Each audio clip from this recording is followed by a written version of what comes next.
19h ci télévision Futur Média mbokk yi salaamaaleykum dalee nag jàmm ci jotaay xibaar yi li ci gën a fës te ñu nam ko jukki dina bokk ci jéey ji nga xam ne nag moom moo am ci île bu commune bu Kafountine nga xam ne lu toll ci fukk ak juróom ci ay doomi aadama daal nañ ci am ay gaañu lu toll ci juróom-ñeent fukk ak ñaar itam ñu daal di leen di rawale jàppale de procureur de la république daal nay amal aw janno ak way taskatu xibaar yi ca diwaan bu Ziguinchor moom Ismaïla Diallo itam daal nay addu ci limuk Sénégal yi nga xam ne ñoom ñoo bootu ci loolee ak yeneen ci ay nationalité yoo xamante ni daal nañuy rek nax saay ci gaal googee nga xam ne nag dafa daal di lakk ñoom itam ñu daal di faatu jàppaleen itam lu toll ci fanweer ak benn ci ay doomi aadama ñoom ñoo génn àddina ginnaaw itam aw lab bu ñu xam ne amal nañu ko ci waax yi at bi nga xam ne moom la ñu nekk du samay kàddu ñu ko xamle di président yu maître nageur ak itam sauveteur fii ci réew bu Sénégal ginnaaw jéey ji nga xam ne itam moom moo am ca diwaan bu Lac Rose fu ci mel ni plage bu BCEAO foofee itam suñu ay ndaw doxantu nañu fa niki tey ji ci suba mu mel ni limuk doomu aadama yi nga xam ne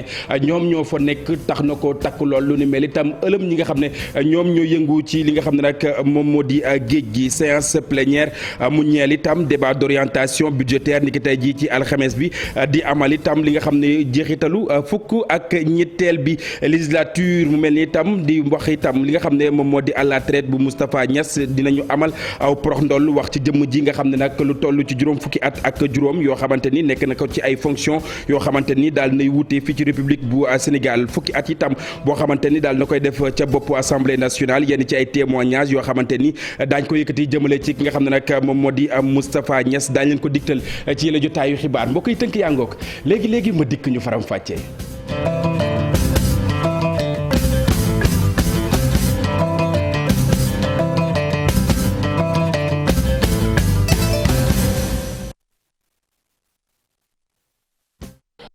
juróom mooy lim bi nga xam ne nag ñoom ñoo génn àddina ci jéey ji nga xam ne moom moo am ci île bu Kafountine mu mel ni itam ki nga xam ne moom moo di procureur de la république daal nay amal aw jano ak ñi nga xam ne nag ñoom ñoo di way taskatu xibaar yi diwaan bu Ziguinchor naka noonu itam daal nay dikkaat bu baax a baax ci limuk sénégalais yi nga xam ne ñoom ñoo ci faatu yeneen i nationalité yoo xamante ni itam ñu ngi woon ci boobule gaal ñu teewlu ay kàdduk Ismaïla Diallo ci micro Boubacar Diassi ak Lamine Mandiang.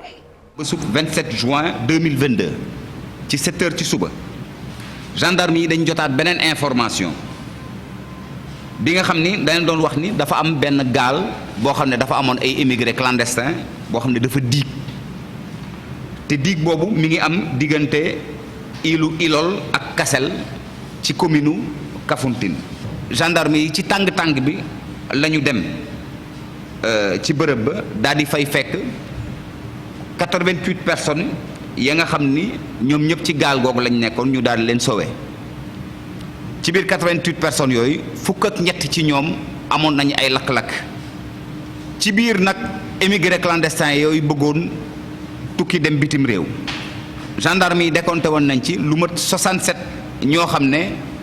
ay waa Sénégal lañ jóge nag ci ay bërëb yu xaw a diversifié amoon na ñeent ñi nga xam ni ay Nigérian lañu ak yeneen juróom-ñett yi nga xam ne ay Gambien lañ ñett Guinéen yoo xam ne Bissau lañ jóge ak juróom-ñetti Guinéen yi nga xam ni ñi ngi bàyyeekoo Conakry. ñu mujj am ci ay lu toll ci 92 rescapés te ci biir 92 rescapés yooyu 69 yi ay sénégalais lañu sapeur pompier yi ci bésu tey jot nañoo génne ci ndox bi lu mat fukk ak juróomi néew yi nga xam ni ñàkk nañu seeni bakkan. lu ni mel mbokk yi jàppale ne nag mooy limuk doomi aadama yi nga xam ne ñoom ñoo gédd àddina ci jéey ji nga xam ne nag moom moo am ca île bu Kafountine waaye jàppale ne nag gendarmerie nationale nag daal dinay teg yoxoo lu toll ci juróom-ñaari doomi aadama yoo xamante ni ñoom ñoo sabab lu ni mel doon jël doomi aadama yooyu doon leen yóbbu fa nga xam ne nag moom moo di ca diwaan bu Tugal jàppale ne nag foofee nga xam ne moom moo di ci guddik wala boog bëccëguk ñaar fukki fan ak juróom-ñaar ci weeru juin atum 2022 bi 7 heures jotee mu mel ni nag brigade bu gendarmerie bu Diouloulou nag lañ leen yëgal ne nag am na benn gaal boo xamante ni nag ma ngay lakk ci li nga xam ne moom moo di waax yi bañ ca dalee nag ñoom ñooñee tam lañ daal di door li nga xam ne moom moo di recherche yi ngir rek daal di gis ñi nga xam ne ñoom ñooy doomi aadama yi nga xam ne ñoom ñoo faatu jàppale ne nag 92 ñi nga xam ne nag ñoom lañ jot a tàllal loxo bokk na ci ay sénégalais ay gambien guinéen ak itam gi ñoo xamante ni ay doomu Guinée Bissau lañ wàcc ba ci sax li nga xam ne ñoom ñoo bàyyeekoo ca diwaan bu Nigéria ñoom ñooñee nag ñooy ñi nga xam ne dal nañ leen di rëcc jàppale ne lim bi mi ngi toll ci fukk ak juróom ci ay doomi aadama yoo xamante ni génn nañ ci àddina ci loolu itam ca diwaan bu Mbour brigade bu recherche itam daal di amal tekki yoxo kenn koo xamante ni mi ngi doon def lu ni mel ci bëccëgug ñaar fukki fan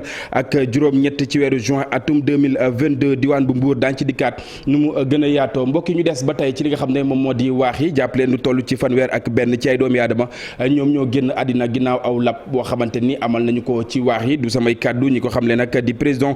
bu maître nageur ak itam sauveteur fii ci réew bu Sénégal donte jëye ji nga xam ne moom moo am ca diwaan bu Lac Rose ay élèves yoo xamante ni nag mujj nañ cee faatu ca géej bu BCEAO itam suñu ay ndaw xëy nañ doxantu nañu fa teewul géej googe nag mu nga fees dell ak ay nit lu ni mel itam jaaxal ñi nga xam ne ñoom ñoo yëngu ci wàllu Fatima Touré Pape Sangone Mbaye ñoo fa doxantu woon niki tey ji ci suba ñu seetaan reportage. tey ci suba ci plage BCEAO luñ fa mën a nemmeeku mooy nit ñu bari ñëwoon nañu ngir daaj sangu. gannaaw bi nga xamee ni nag am na benn jéeya bu amoon ca Lac Rose juróom-ñeenti xale ñàkk ci seen bakkan wante plage interdite yi mu mel ni rek nit ñi ñu ngi koy woyal di ko fréquenter président bi nga xam ne moo yilif maître nageur yi waaye tamit sauveteur yi moom mi le nag di ñaawlu situation bi bu baax. du démb ñu ngi doon wax ay juróom-benn xale ñoo lab mais ëpp na juróom-benn dem nañ bu juróom-ñeenti xale ñoom ñoo ñàkk seen bakkan ci géej gi. waaw bi at mi commencé ba léegi nag am nañu jàpp compté nañu fanweeri nit ak benn yoo xam ne ñàkk nañ seen bakkan te loolu jàpp nañ ne bilan bu catastrophique la. moom nag li mu jàpp mooy cause yi bëri na wante bi ci gën a fës bokk na ñàkk maître nageur yi nga xam ne nemmeeku nañu ko ci yenn plage yi. avant été bi di ñëw dañuy alerter autorités yi di leen wax ne il faut que ñu yóbbu kaaraange fi nga xam te ne moom mooy ci géej yooyu nga xam ne xale yi dañ fay dem te amul benn kaaraange donc loolu. jàpp nañ ne loolu dafay encourager les cas de noyade parce que xale yi déjà kenn mënu leen téye. moom mi la sax bëgg ñu daal di recruter ñooñee nga xam ni ci ñetti téeméer yi nga xam ni formé nañ leen 83 rek ñoom ñoo nekk en service. ñi leen war a encadrer ñu ngi fi ñi leen war a encadrer ñu ngi fi ñooy maîtres nageurs yi am nañu suffisamment du personnel mais également am nañu. comment dirais-je xarañte goo xam ne tey bu ñu leen wàccee ci plage yi ñoom dinañ mën a encadrer jeunes yi ba nga xam te ne noyade yi dootuñ ko déggati et puis sensibilisation rek doyul donc il faut nga poser ay actes yi ñu war a poser actuellement nii moo ñu recruter des maîtres nageurs sauveteurs. bu tàngaay jotee nag ñu gis ni plage yi day fees dell xale yi ñu ci bëri di ci ñàkk seen bakkan loole nag moo waral ñi nga xam ne nag ñooy maîtres nageurs yi di woowaat waajur yi ñu daal di gën a renforcer li nga xam ne nag mooy seen surveillance ndaxte géej amul bànqaas. géej amul monkaas Fatima Touré ku yebu itam di ci def li nga xam ne moom moo di ndànk mbokk yi ñu wéyal xibaar yi addu itam ci leneen mu ñeel li nga xam ne nag moom moo di wàllu wéru gu yaram ginnaaw itam bañ leen lànkale seen doxu ñaxtu yi nga xam ne bëggoon nañ koo amal fédération des syndicats de la santé ñoom itam fexe nañ def kéem kattan ba amal aw ndaje bokk na ci li nga xam ne daal nañ koy addu yenn ci ay koppar yoo xamante ni nag gouvernement bu Sénégal daal dina koy amal kër docteur ci lu ni mel itam la ñuy sàkku rek ñu daal di leen koy jox ak yemale itam bokk na ci li nga xam ne moom moo di seen ay bëgg-bëgg Fatou Bintou Konté Alioune Diagne ñoo teewoon ndaje bi nga xam ne ñu ngi ko doon amal niki tey ji ci suba. gannaaw ba leen tere ñu marche ñu organiser ab assemblée générale ñoom ñii liggéeykat yi nekk fii ci santé nag ñi nga xam ne dañoo lëkkaloo nekk ci benn fédération des syndicats de la santé ñi ngi réclamer li nga xam ne moom moo di seen indemnité de logement ñu jox ko bépp agent buy liggéey ci wàllum santé. mais ba tey jii nii ñu ngi wax ne système de santé bi ay fonctionnaires la ak ay contractuels te contractuels yi seen lim moo ëpp fuuf limu fonctionnaires yi. te benn secteur boo xam ne ñëpp ñoo bokk li ñuy def bokk formation bokk diplôme bu ñu leen di traité dañu war a jël ñëpp traité leen de la même façon. ñoom travailleurs yooyu nag ñu ngi ñaawlu li nga xam ne moom moo ségrégation bi ñuy nemmeeku ci wàllum ndàmpaay gi nga xam ne moom moo jëm ci indemnité gi de. engagement yooyu noonu dafa jëm ci képp koo xamante ne personnel de santé nga foofu kenn waxu fa kii administratif la kii maçon la kii électricien la dañ ne le personnel de santé en général donc fi ñu teg suñu tànk duñu ko teggi tant que ñëpp ñi nekk ci structure de santé yi jëluñu leen en compte ci indemnité yi nga xamante ne donc yóbbu nañ ko ci secteur de la santé bi. agent de santé yooyu sax teg ci di wax ni nguur gi na fay li nga xam ne moom moo di dette hospitalière bi de parce que jamono ji dafa yàq li nga xam ne moom moo di seen liggéey ci hôpitaux yi de. te terewul bor yooyu nga xamante ne état bi amoon na ko ak waa plan Sésame CMU waroon ko jël boole ko ci li nga xamante ne moom mooy dette yi mu amel hôpitaux yi mais lu ci bari ci dette yooyu sax gars yi dañ ko luubal. jamono ji nag ñoom li nga xam ne moom moo di xeex gi dañoo jàpp ni dañ koy door a tàmbali sax ndax fi mu toll nii lépp li nga xam ne moo di seen àq ak seen yelleef danañ ko xeexu ba ñu jox leen ko. ñeneen ñuy àddu di sàkku ñu jox leen seen ak seen yelleef Fatou Bintou bi la yoon du wàllu wér-gu-yaram waaye lu soxal itam njàng mi ak njàngale mi bokk na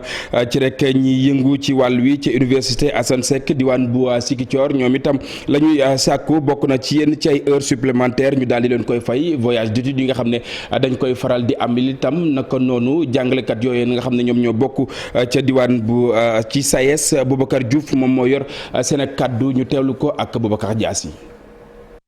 moom la ñuy baaxee tey ci li nga xam ne moo xew fii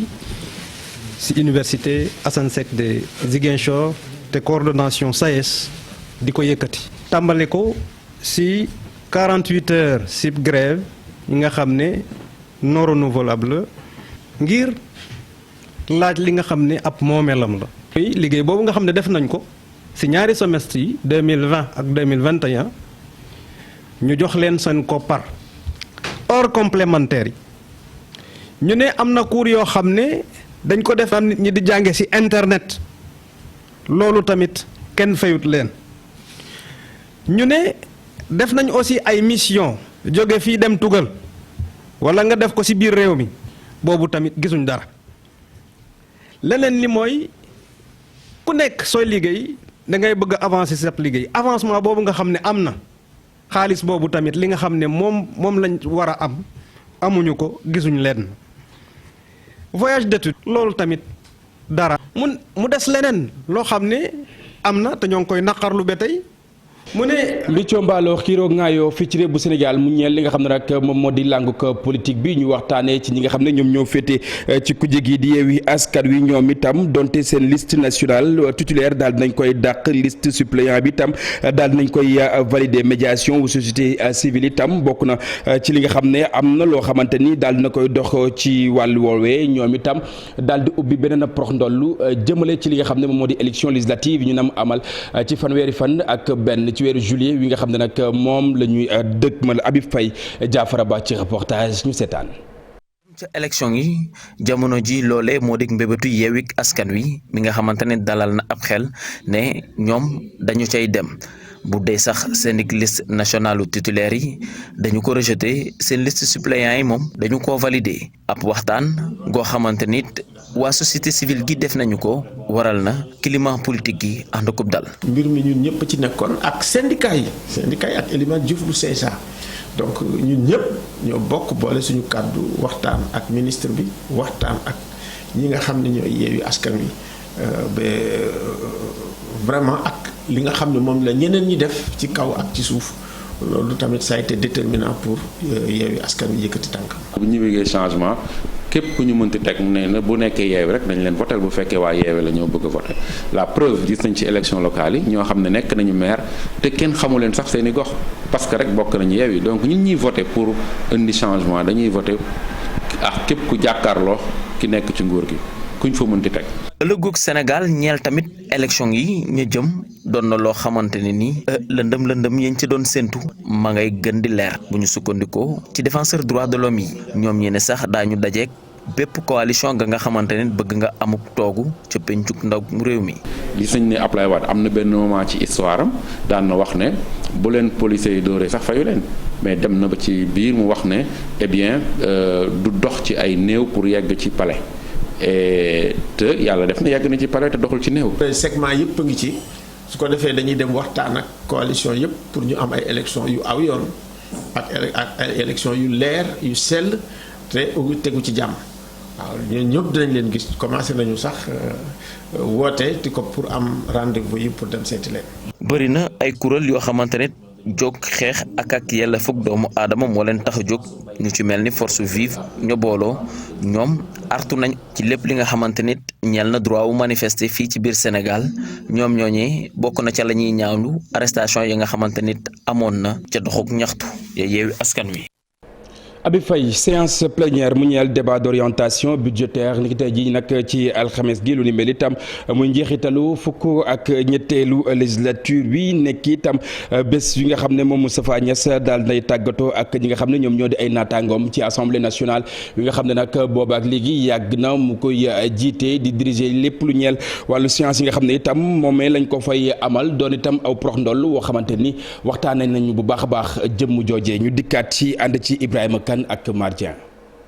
plénière parlementaire bu Moustapha Niasse yëgsi na ci cappaandaw li ci alxames gi moom Moustapha Niasse di présider session bu mujj ci dundu député mi ay collègue am seen kàddu benn la nit koo xam ne réewam kese moo ko ñor moo nar a jóge ci assemblée nationale. dafa am le sens de l'État parce que muy valeur bu am solo bi ñu nekkee ñoom ak président Léopold Senghor. daf leen joxoon partager ak ñoom valeur yooyu xam lan mooy état xam ban taxawaay la homme d'état war a am naka la war a mën a dencer secret parce que affaire u état la woon boo xoolee président Moustapha Niasse dafa nekk nit koo xam ne léppam daf ko jox réewam ci wàllu état du Sénégal. juróom boo benn fukki at nga nekk ko di liggéeyal sa réew nekk ci république boo xamee ne Sénégal dañ ko sos 1960 république boobu mu nekk ci di liggéey jullit la akam bu bëgg réewam bu am xam-xam te itam di séddoo xam-xam bi di ko bokk ak doomu aadama yi te itam république moom jaral na ko lu nekk. bu ñu sukkandikoo ci député yi président su Moustapha Niasse ca assemblée nationale la ca gën a fës mooy def kéem kattan ba ñu jox cër bu baax a baax institution bi. même opposition bi dañ koy nangul ne moom président la boo xam ne benn bréviaire maanaam benn téere rek moo ko tënkoon ci li mu jiite assemblée nationale yëpp mooy règlement intérieur. gëm république bi gëm institution yi nga xam ni ñoom ñooy kenn république bi. lépp loo xam ni président Niasse mi ngi koy def mi ngi xool ndax dëppoo na ak charte réew mi wala dëppoowul ak charte réew ñu mu ràññeeku lool ci coalition Benno Bokk Yaakaar Moustapha Niasse nga xam ne am na ñaari mandat jiite assemblée nationale tey jii mu décidé jël retraitam ci wàllu politique. waaye jàppale ne mbokk yi juróom fukki at ak juróom yoo xamante ni nag amee na ko ay ndombal tànk ci ay fonction yoo xamante ni daal dinay wute fii ci réew bu Sénégal fukki at itam yoo xamante ni nag am na ko ca bopp assemblée nationale di jiite li nga xam ne moom lay jiite saa su nekk ngeen koy gis ci li nga xam ne nag moom moo di télévision yi moom Moustapha Niasse itam daañ ñëwaat ci li nga xam ne moom moo di jaar-jaaram Marcel Farba Maroun la ñu ciy àndal.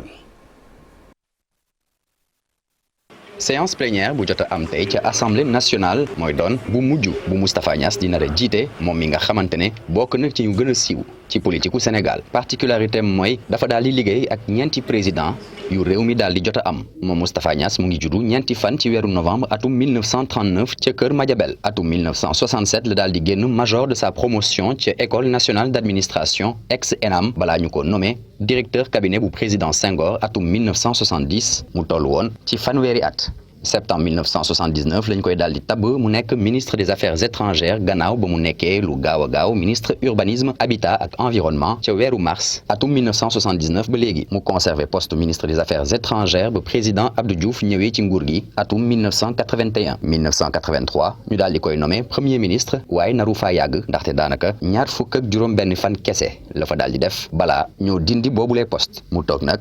juróom-ñeenti at yoo xamante ni kenn gisatu ko ci wàllu politique balaa juin 1993 jamono ji nga xamante ne Abdou Diouf da ko woowaat ngir mu doonaat ministre des affaires étrangères ba atum 1998 moom nag mu daal di taxalikoo ak li nga xamante ne moom mooy régime socialiste atum 1999 gannaaw ba mu jëlee ndogal ne day créer benn parti Alliance des forces de progrès lu jot a gàllankoor carrière politique am bokk na ci atum 1996 ba ñu tànnee ki di Ousmane Tanor Dieng ngir mu doon kuy wutu Abdou Diouf ca parti socialiste te mu ci doon xaar ñu tabb ko mu jël nag ñetteel atum 2000 ca élection présidentielle daal di soutenir candidat bi di Maître Wade ca second tour jamono ju Sénégal xamee première alternance démocratique am ñu nommé ko premier ministre waaye foofu tamit naru faa yàgg ndax toog na fa lu toll ci fukki weer ak benn mu nekkaat candidat ci présidentielle u 2007 ak 2012 boobu sax mu daal di jàppalewaat kii di candidat di Macky Sall ci joganteem ak Maître Abdoulaye Wade ci deuxième alternance bu réew mi am mën na ne nag ci wàllu politique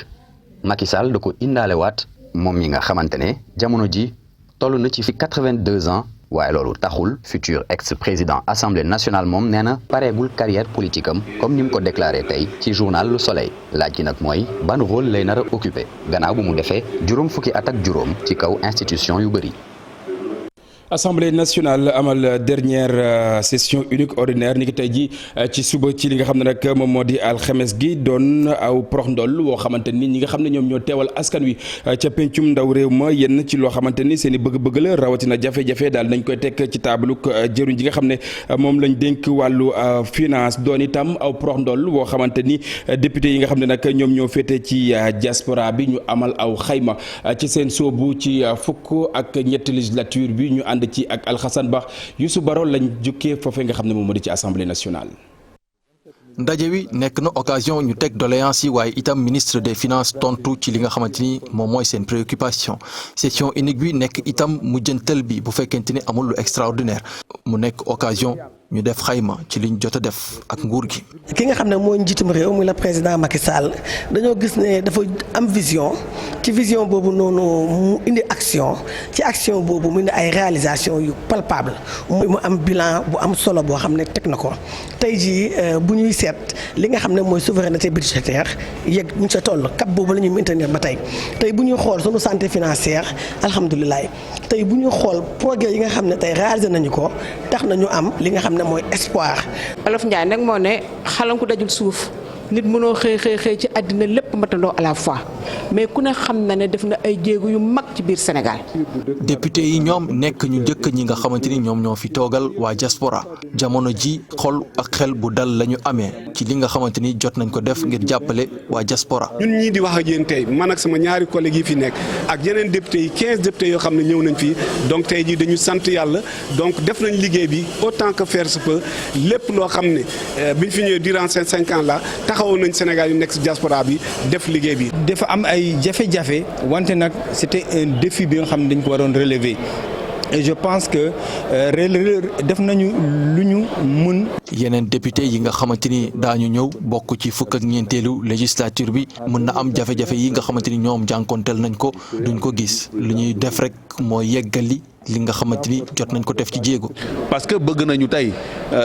li nga xam ne nii mooy règlement statut bi nga xam ne nii mooy statut député mooy pour mën a doxal liggéeyam comme il le faut ñu defar ko ba nga xam ne nii moom dina am parce que ñun fi nga xam ne nii fa la ñuy waxee di intervenir ñi nga xam ne nii ñooñu fal tey ñooñu ñoo gën a bari ñi nga xam ne nii ñoo nekk fii. ñu xaar ñeneen ñi ñëw fu ñu yemoon ñoom ñu continuer foofu. ñoom député yi jot nañ ñaanal ñi nga xamante ni bokkoon nañ ci ñoom te yàlla jële leen fii waaye itam delloo njukkal moom président Moustapha Niasse moom jiitalu assemblée nationale dana amal ab message tàggatoo ak collègue am yi bu kii nga xamante ni mooy njiitalu assemblée nationale bu Côte d'Ivoire jëlee kàddu ba noppi. jàng nañ lu bëri ci wetam muy nit koo xam ne am tenue am retenue. jërëjëf Alxasan Ba ñu àddu ci leneen mbokk yi mu ñeel wàllu tàggat yaram football CAN 2022 ca Maroc mu mel ni nag gaynde yi Sénégal yu jigéen ñi jamono yi nag fa ñu diir sori na ñoom ñooñu itam bëgg nañ bu ñu ñëwaat fii ci réew bu Sénégal daal di indi li nga xam ne nag moom moo di ndam li rawatina li nga xam ne nag moom moo di bule trophée yenn ci observateurs yoo xamante ni itam daal nañuy àddu ci li nga xam ne nag moom moo di bëgg-bëggu gaynde yu jigéen yooyu ñu ànd ci ak Cheikh Sadbou Diarra. équipe nationale bu jigéen ñi bu Sénégal bi dellu si ci Coupe d'Afrique ginnaaw fukki at pare na ngir def li gën li mu defoon ci participation bu njëkk effectif bi mu yor ren ji joxe yaakaar bu bëri ci moom ci groupe A bu CAN 2022 bi mu bokk ak Maroc Ouganda ak Burkina Faso. mais boo xoolee xaru kanam équipe bi moo gën a complète équipe 2012 bi moo gën a am expérience moo gën a am individualité parce que 2012 benn individualité rek moo amoon foofu mooy Mami Ndiaye mais année bii boo jëlee équipe bi di nga mën a wàññi Mama Diop boo xam ne Marseille la signé Awa Diakhaté tam signé na Marseille nga jël Ngenaar Ndiaye boo xam ne mu ngi Bourges nga jël Safiatou Sagna boo xam ne mu ngi Bourges